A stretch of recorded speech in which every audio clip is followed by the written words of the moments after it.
growth and comfort can never go together. Those two things are arch enemies and will never be able to produce at the same time.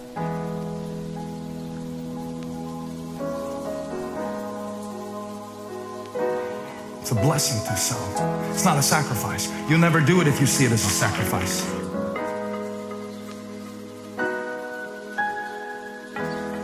He's going to weigh us by our opportunities. To whom much is given, much shall be required, he said.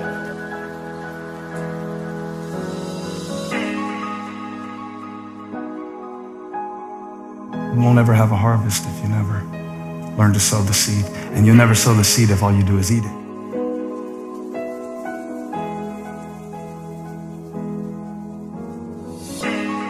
But I'm telling you that that little will become much if you put it in a place where it can be, everybody shout at me, planted.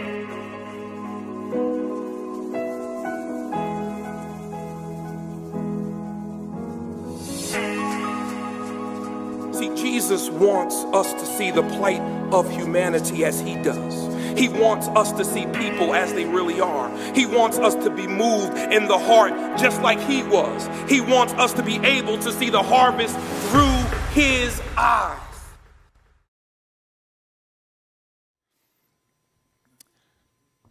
Good morning. You guys look amazing. Just thought I'd tell you that. Welcome to the Naz. We think you chose an incredible Sunday to be here. One, because it's nationally known as Youth Pastor Sunday. Every senior pastor in the nation takes off the Sunday after Christmas Eve.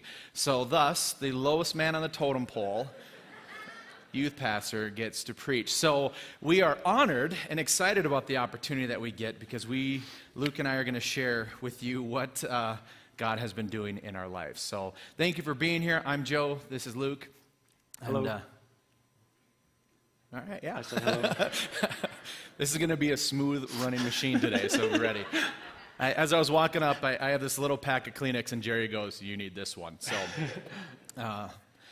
well, we are in the midst of a new year, January 1st, 2019. This is the time of year where everyone makes new starts, new pledges, resolutions, and within the next week, we start hearing about failed resolutions, how you didn't follow through on your diet, or all these life-changing goals that you're going to do, save money, all this stuff like that. But we're in the midst of a time of change and transition, and my family is in a crazy amount of transition right now. This last Wednesday, Christmas Day, I won the Father of the Year award and moved my family to a new town, new state. They'll be starting a new school next week. New neighbors, new everything. It is a complete foreign land to us. And so we are in the midst of transition. This is actually...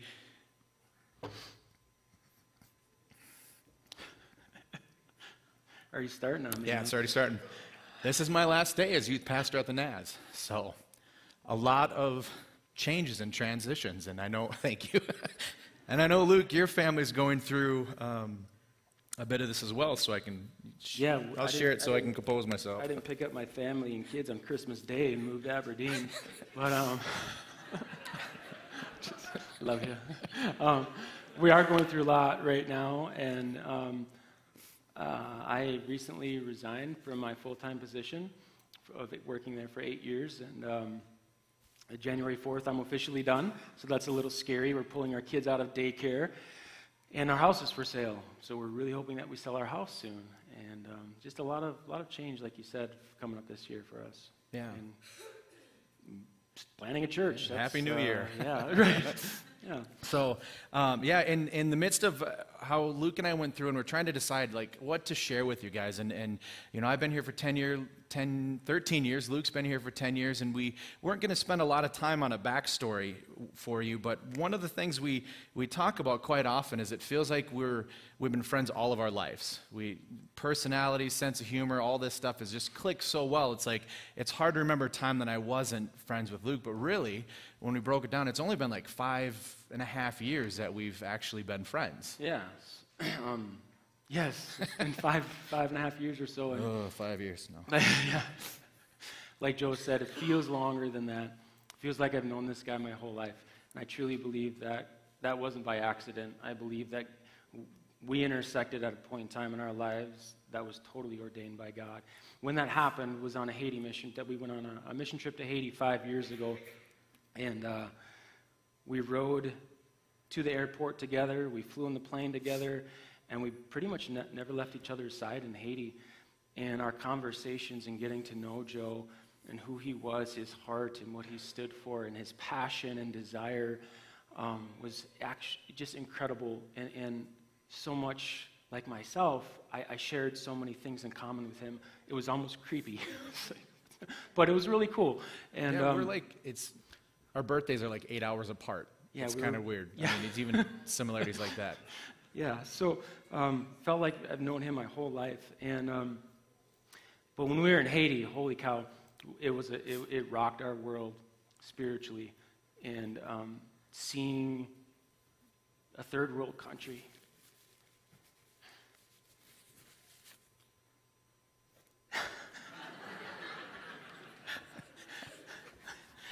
and the struggles that take place there, we didn't know what to do with that. And we came back to the States, and we're just like, wow, how do we process this? How do we move forward? What is God calling us to do now? All that we really knew is that God was moving and doing something. He was doing something before Haiti, because obviously you don't wake up one day and say, hey, I'm going to go to Haiti.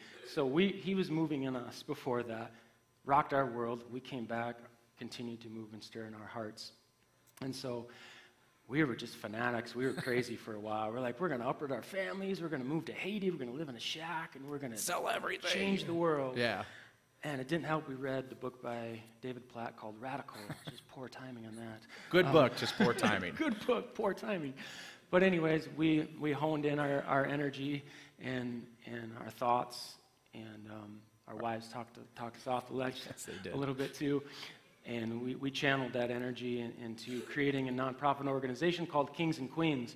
And essentially what Kings and Queens did is we raised money. We raised funds so that we could go, not us go, but we could raise the money, send the money, and then Haitians can do the work because they pride themselves in doing their own work. So we provide the funds to build churches, to build homes, to build schools. Thank you.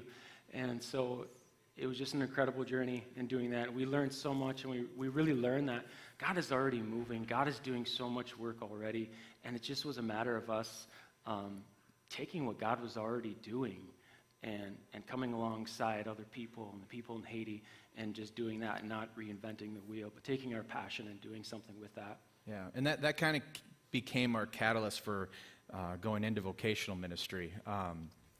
We had that idea and mindset that God is already stirring and God is already moving, so how can we partner with that? And I know that was kind of as you transition, even the worship ministry was kind of transformational in how you came in.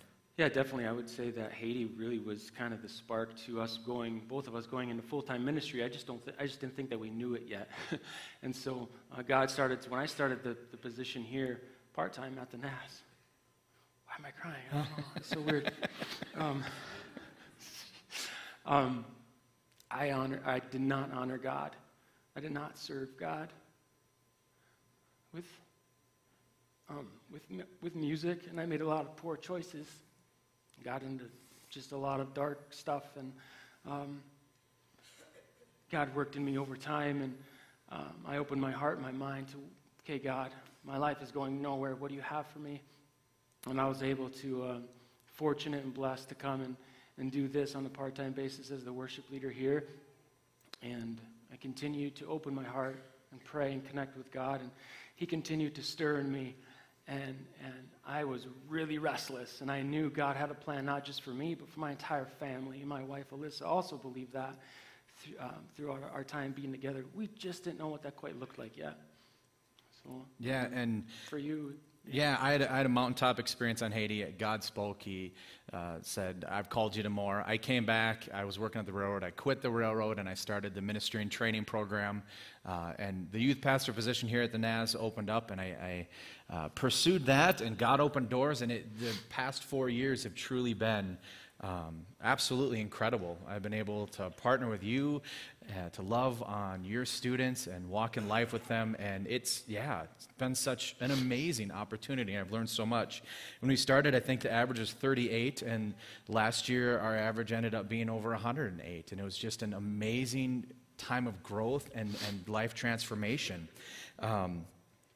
About 2 years ago, I had a friend who is at another church that was going through a process time of figuring out a mission and vision for his church, and I wanted to kind of come alongside, so I started learning about the community and what God was already doing there, and started just learning a whole bunch of stuff about the town.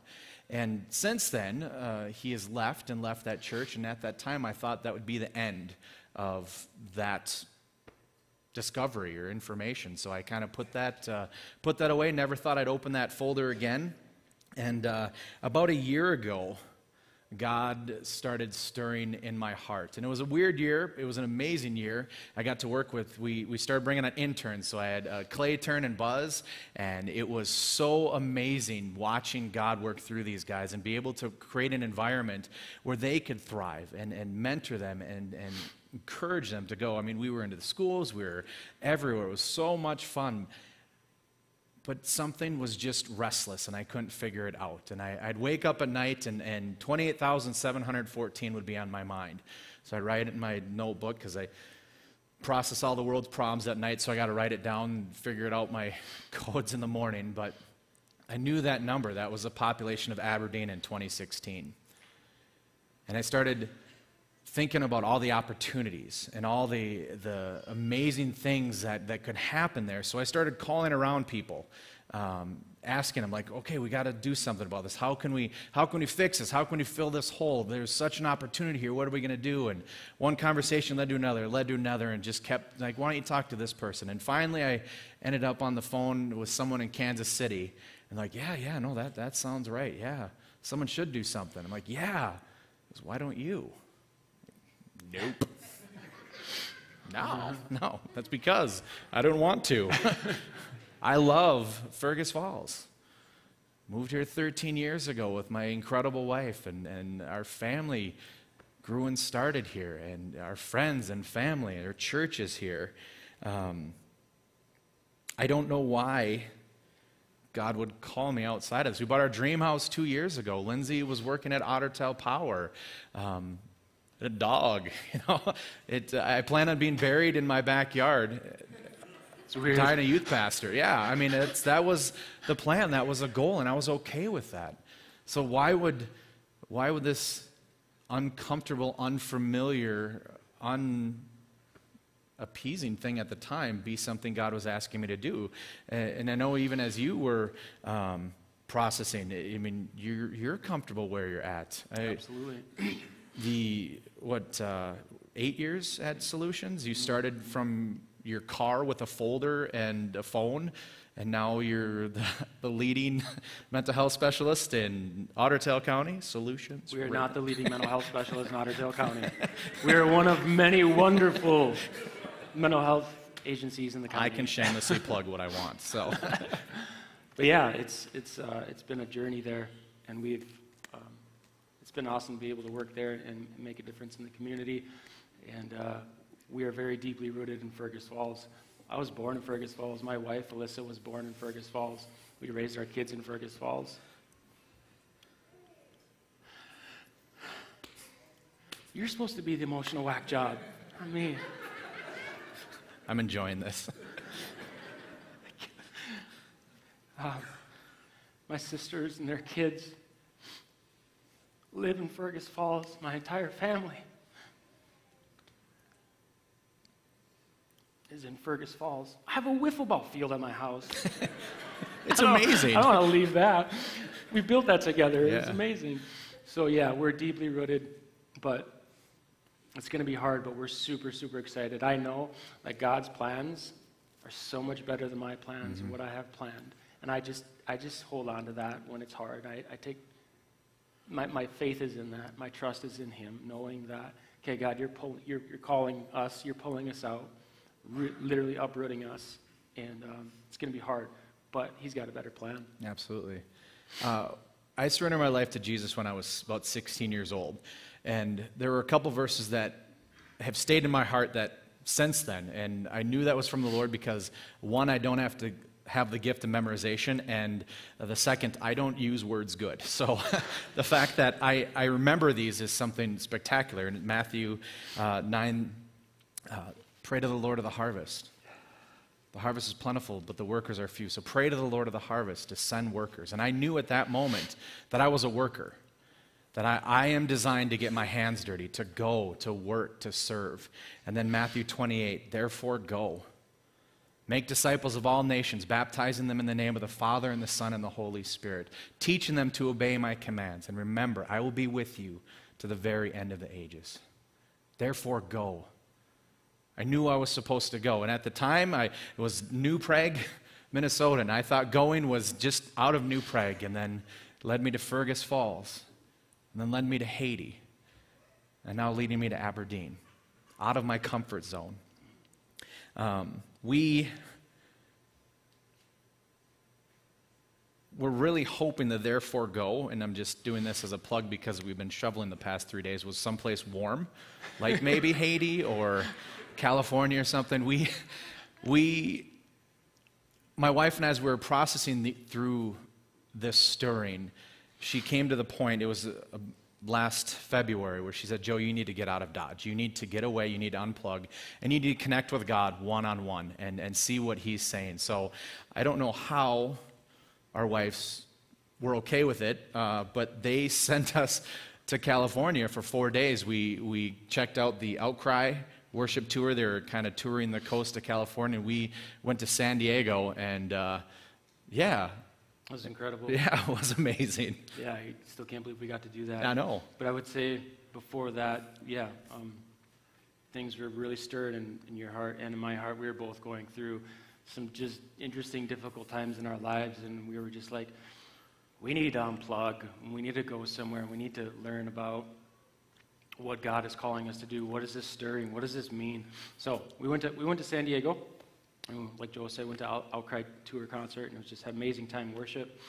And Joel, on the first day at 2 a.m., we had like this long trip there, but like we didn't sleep for like over 24 hours, I think. Yeah. And it was entertaining. Yeah, it was interesting. And then he decided to drop the bomb on me and said, "Hey, I think I'm moving to Aberdeen." I was like, "What? Don't tell me this now when I don't have any sleep. I feel like I'm already in a dream, and you're saying you're moving to Aberdeen." And so processed that. Felt like the right time. And but he told me a little bit about his call and what that looked like, and he said, "I love you, brother, and I want you to come with me, but I don't want you to go because I'm asking you to go. I want you to go because it's the right thing to do and that God is calling you to go. Don't say yes, don't say no." And I didn't plan on saying yes or no because I knew what he told me. I absolutely had to connect with God on that, talk to God, and see what he wanted me to do there. I already knew I was going to be feeling this pull for about a year now, a year and a half, to go into full-time worship ministry. It just, again, didn't know what that really looked like. And so the rest of our trip in San Diego, we prayed together and had some incredible time, just amazing stories where God was in the mix of it. It was so cool. And then when we came back, I didn't tell anybody. I didn't tell a soul because I needed to process this with nobody else but me and God. And I prayed to God for a long time. I didn't even tell my wife. And over time, I got confirmation. And my wife went through her own journey. We all went through our own individual journeys. And it was pretty cool. And eventually, the call to go to Aberdeen to uproot our family and plant a Rise Church was confirmed by God. Super excited. Yeah, and watching you guys go through that process of each of you seeking the Lord on your own and coming to the conclusion was so affirming for me on God's call that someone else would feel that so strongly to get uncomfortable and to step into the unknown. So that was crazy confirming for me as well. So thank you for walking in obedience. Welcome. I came back from San Diego, and I talked with Pastor Clay. I had several conversations with before this, just about God stirring and what I felt was going on. And when I came back, I was, we're going to go. This is what God's calling. And it was one of the most amazing, life-giving conversations I've ever been a part of, because I could see just how his mannerisms were, and just, the look in my buddy's face, that it wasn't easy for him to say, but he was so encouraging and poured so much life into it. And he's like, Joe, there are too many doors that are opening. This is not coincidence. You have to pursue this until the doors close. You can't give up on this. So we from there cautiously move forward down the hallways, looking and almost hoping at times for doors to close. And none open. Almost got pushed through some, but no closing of doors. And that leads us to where we are today, to Arise Church, and this Sunday and this next adventure God's calling our families to. Yep, and so we're going to talk to you guys a little bit about Arise now. And the definition of Arise is to stand or get up, emerge, to become known. And Arise, we want to be a church that goes beyond the walls. And I'm crazy excited about that, and I know Joe is, and our families are crazy excited about that, because we are both just we're people persons, and we love to serve, and we love to lead, and just be social. So we're excited for that. But at Arise, one thing that we're going to be really intentional about doing, our Sunday services, we're going to do them well, and Joe's going to talk about that a little bit later.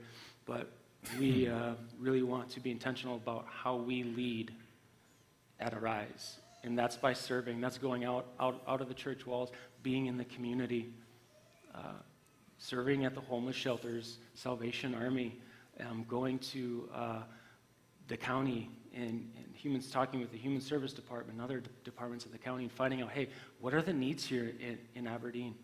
In this community, what are the needs, and identifying those and helping meet some of those needs. So we're really, really excited about doing that, and just doing outreach events and doing a lot of fun things to bring people in as we go out as well. And as we talked about how to do that, we knew, our hearts and our thinking were right in line with each other, and we knew what it looked like, but then it was now a matter of putting it down on paper. How do we put our hearts down on paper? What is this going to look like? And so that brings us to kind of the mission and vision that Joel's going to talk about a little bit. Yeah, and that was really hard to do, because like I said before, I am not good with words. So to convey what my heart feels and what I feel God calling to is not the easiest. So we'd come through of what we wanted our church to look like, and we kind of coined the phrase of the beyond the church walls. And how does that look like to be the hands and feet of Jesus in a church building? And the mission that we came up with is to love God and serve people and lead others into a growing relationship with Jesus Christ. To love, serve, and lead. It's who we are. It's what's in us. The Matthew 9, pray to the Lord of the harvest, the therefore go. It is that. That is in our DNA and our very lifeblood. And our vision is to send out over 300 Christ-like disciples into the community by 2023. And this is going to... It's a little different, because it's not 300 people attending on a Sunday. It's 300 people actively serving within the community, pointing fellow Aberdeenians to Jesus. And so the measurables for that is our serve groups and our grow groups and how that'll go. So we have a very large goal of what that looks like, and we feel it's very attainable, because like I said, it's in our lifeblood and our DNA. And as I was talking with Pastor Clay about how to build a church and what it looks like, he talked about 4 pillars and what your church stands for. What are the things you're going to die for, and how are you going to do it? And our 4 pillars that we are going to do well is Sunday mornings, children, youth, and missions and serving. So everything we do is going to funnel through that. And our Sunday mornings are going to be extremely intentional. And it's been a lot of fun talking with Luke about this, just as he's been leading worship and creating messages on what this will look like. But we firmly believe that sermons are extremely important. That's, God given a message for his people, and, people come and listen and hopefully leave changed. But the message is not the sermon. The message is Sunday morning. Statistically, it says that when you a person, when they pull into the parking lot, there's 5 minutes from the second they turn in until 5 minutes happens where they will determine whether they come to your church or not.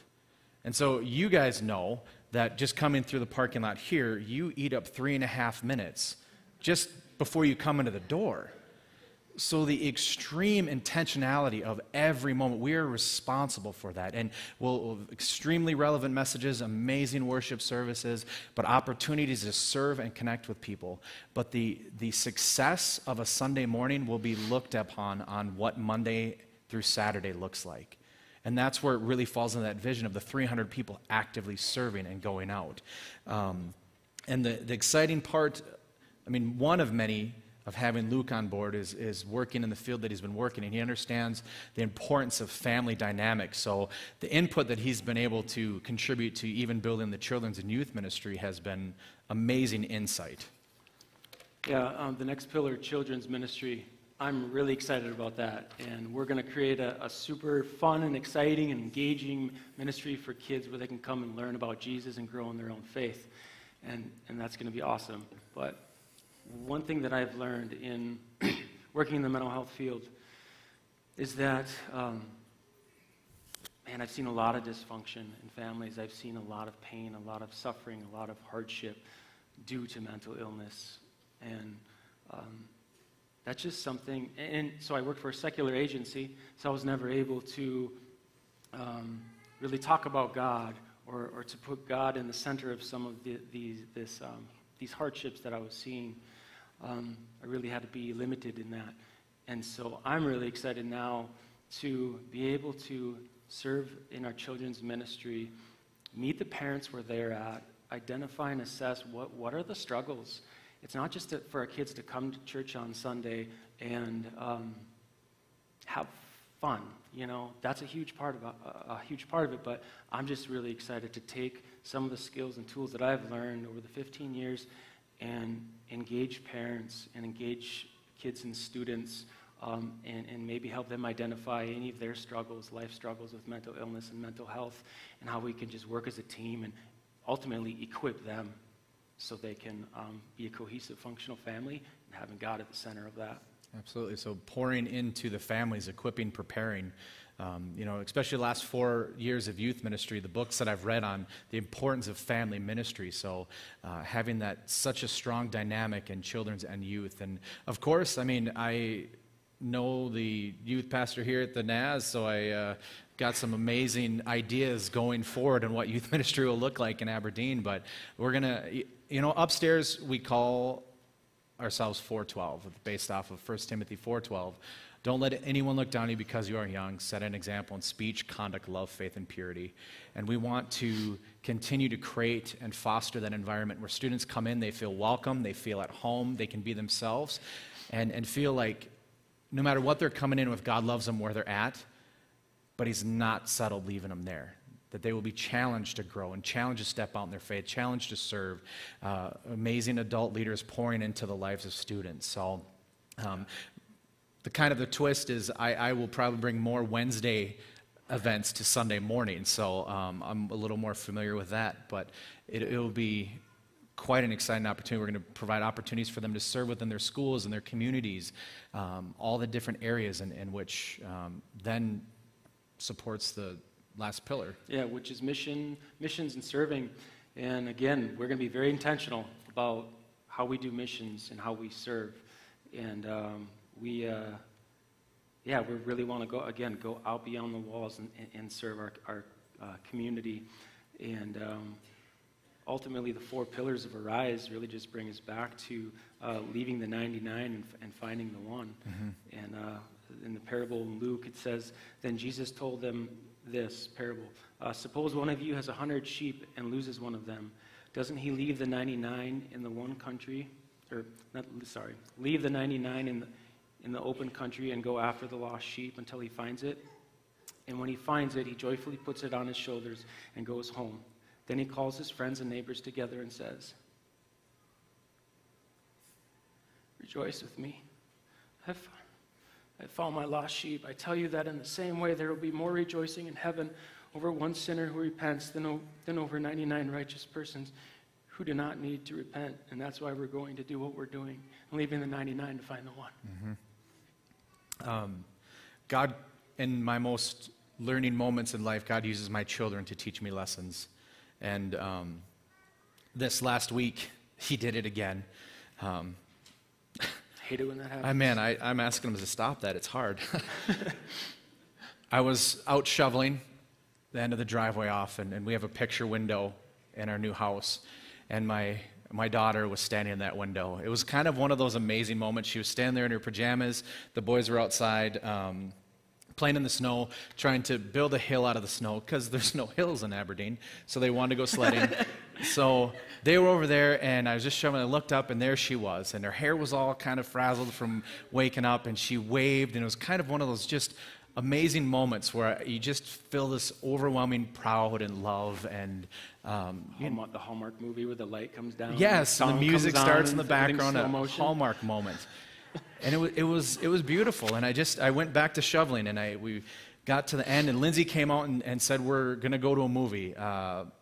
Ralph Breaks the Internet was playing at noon, and we were going to go check it out. So I called the boys in, and we were getting all dried off, changing clothes, and I hear Lindsay yell Haley's name, and she yelled again, and quite often Haley ignores Mom, so it's not really anything unusual, but after a couple minutes, Lindsay came up and said, have you seen Haley?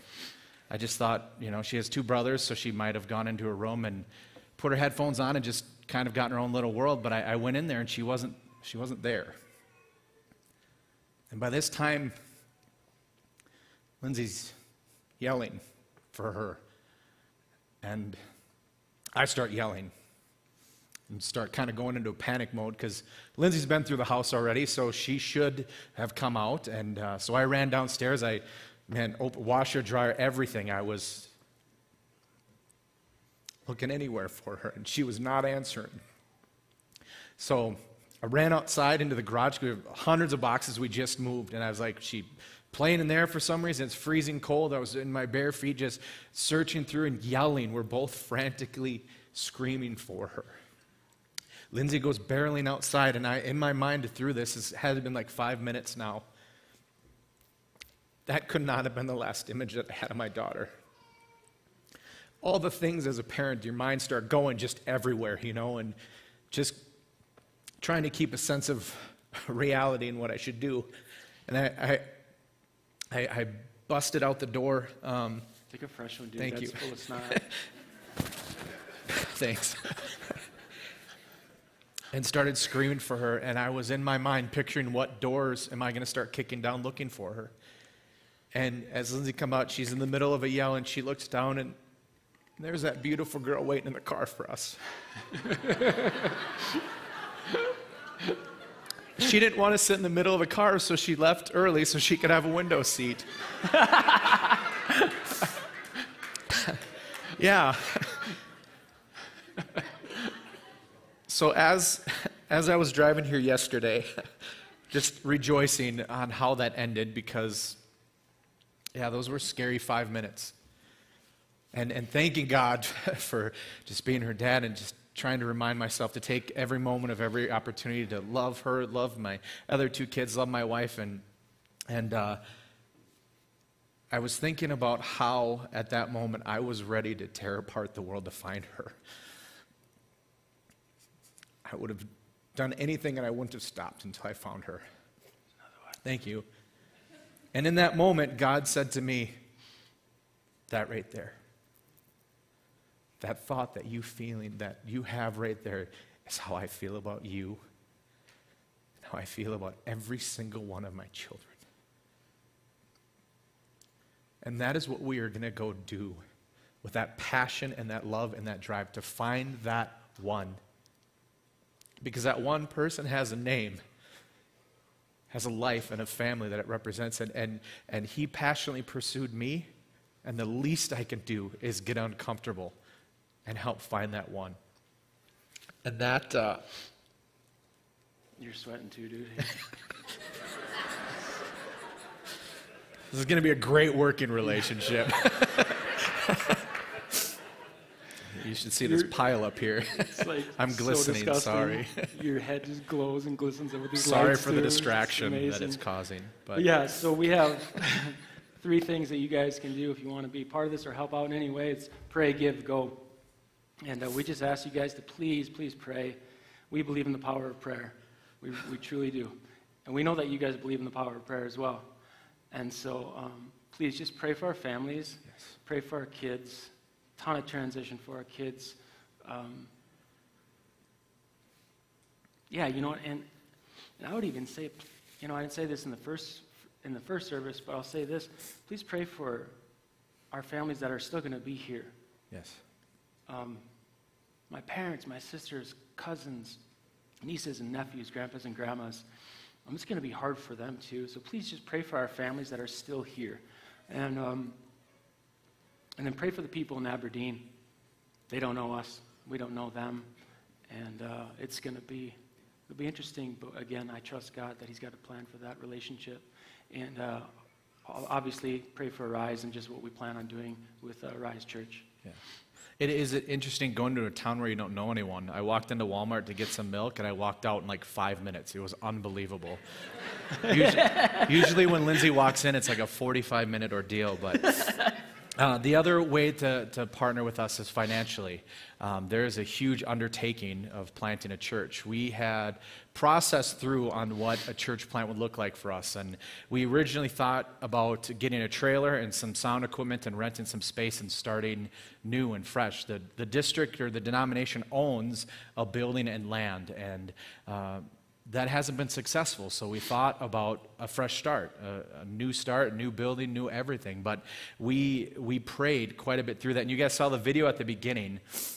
That was something the Lord laid on my heart. And Zach Abramson, beautiful, beautiful job. Thank you, Zach. Put the thought that I had to picture. How do I say video. it? Yeah, to video. That's the word. As I was praying about it, because we're putting the numbers together and figuring it out, every year, so this flower pot right here, Lindsay and I have used that for about 3 years.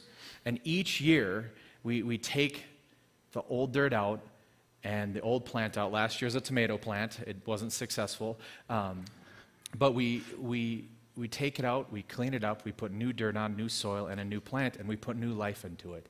And that's what I felt God asking us to do, is put new life into an old pot. So we are going to strategically place or stay at the building that God is providing, because there is a kind of a cool aerial shot.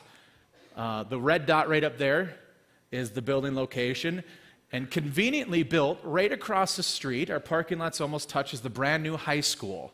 So amazing outreach opportunities. We can see the football field from our parking lot, so just all the cool ideas that we've come up with as far as tailgate parties and things like that to reach out into the community.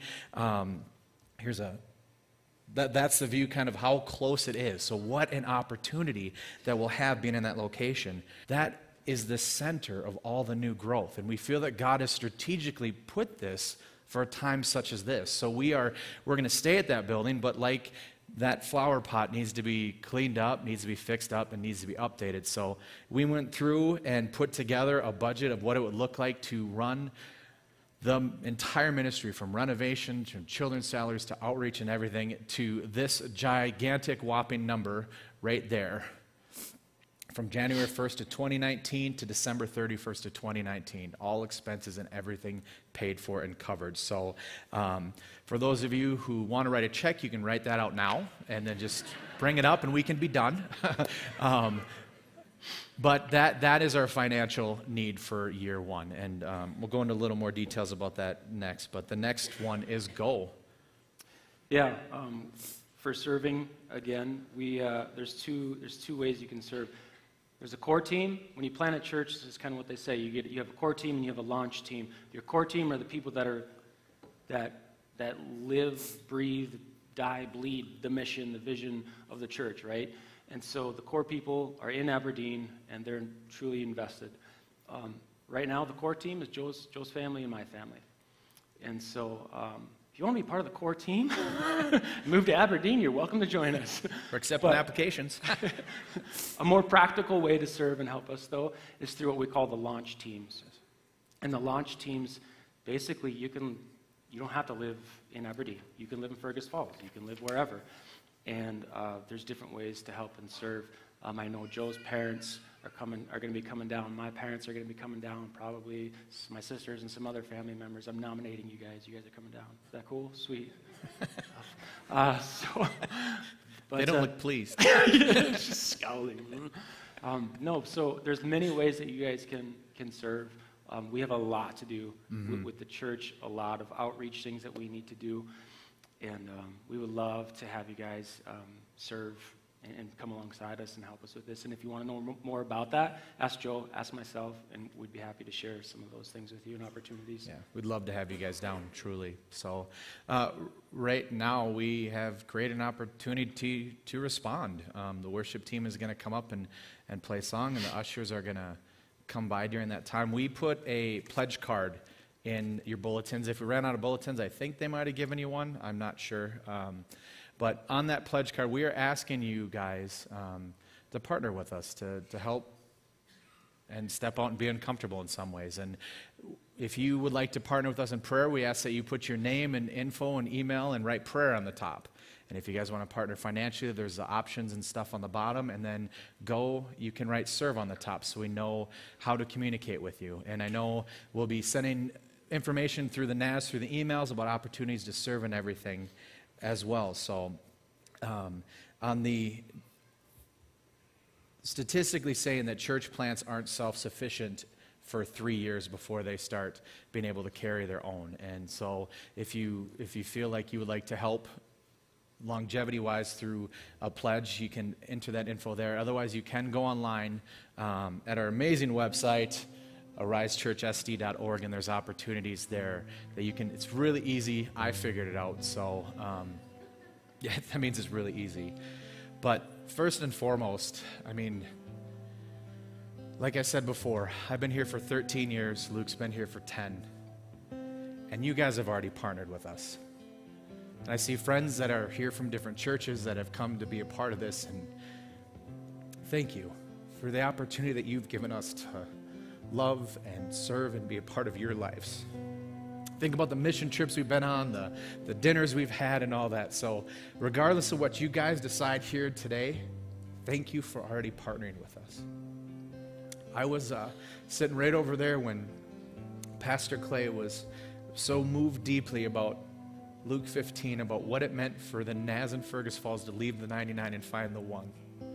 And it's because of how this church body lives and the example that is set that has encouraged and inspired us to step out in faith and get uncomfortable.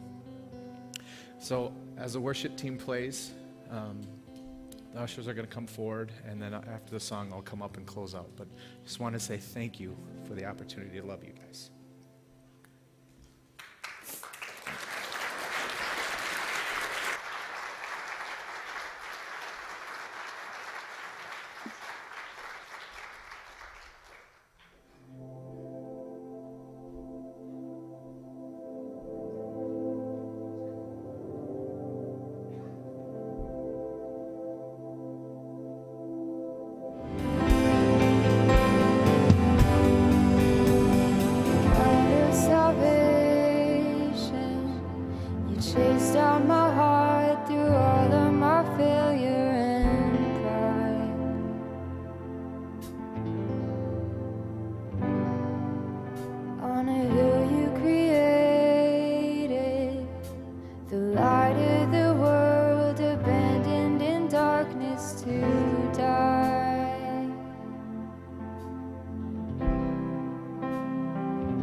If you gladly chose surrender, so will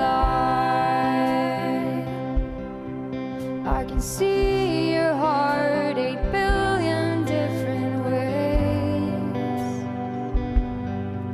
Every precious one, a child you died to save. If you gave your life to love them, so will I. Like you would again 100 billion times. But what measure could amount to your desire? You're the one who never leaves the one behind. You're the one who never leaves the one behind.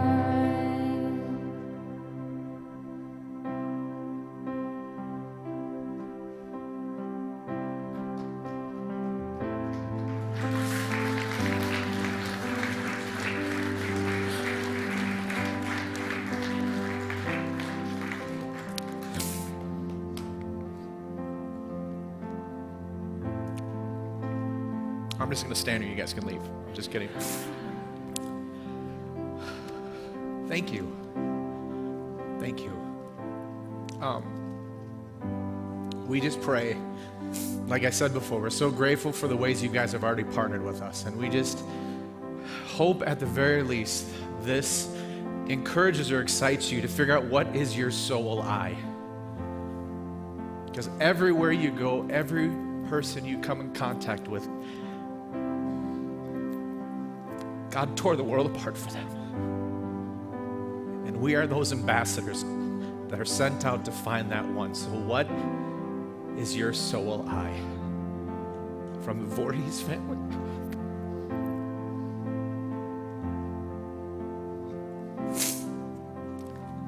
My family, thank you. We love you.